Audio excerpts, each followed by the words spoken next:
السلام علیکم ورحمۃ اللہ۔ قربانی کے جانور کی عمر کتنی ہونی چاہیے؟ تو شریعت مطہرہ نے جو قربانی کے جانور ہیں ان کی خاص عمر متعین کی ہے کہ ان سے کم میں قربانی کرنا درست نہیں ہوگا، لہذا بکرا، بکری، دمبا، بھیڑ وغیرہ کی کم از کم 1 سال عمر ہونا ضروری ہے، اور بھینس بیل وغیرہ کی کم از کم 2 سال، اونٹ، اونٹنی وغیرہ کی کم سے کم 5 سال عمر ہونا شرط ہے۔ البتہ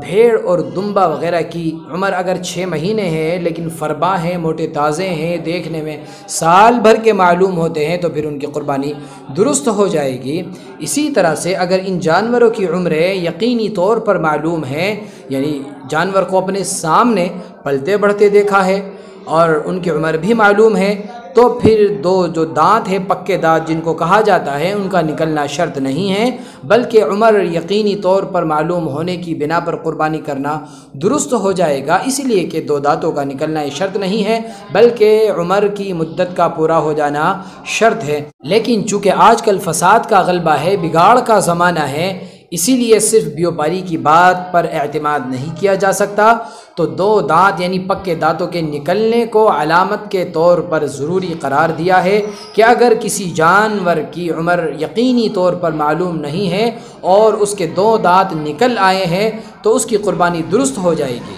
اس لیے کہ یہ بات تجربے سے بہت اچھی طرح ثابت ہے کہ جو یہ مطلوبہ عمریں ہیں ان سے کم عمر میں جانوروں کے 2 دانت نہیں نکل آتے ہیں، البتہ زیادہ عمر ضرور ہو جاتی ہے، اس سے کم میں وہ دانت نہیں نکل سکتے ہیں۔ اس لیے اگر یہ دانت نکل آئیں، پکے دانت نکل آئیں تو پھر ان کی قربانی درست ہو جائے گی۔ تو فائنلی بات یہ ہے کہ اگر جانور کی عمر یقینی طور پر معلوم نہیں ہے اور اس کے 2 دانت نکل آئے ہیں، پکے دانت نکل آئے ہیں، تو اب اس کی قربانی کرنا صحیح ہو جائے گا، آپ اس کی قربانی کر سکتے ہیں۔ اس ویڈیو کو آگے شیئر کر دیں، لائک کر دیں، کمنٹ کر دیں اگر ویڈیو پسند آئی ہے، اور ثواب کی نیت سے اپنے دوستوں تک پہنچا دیں۔ السلام علیکم۔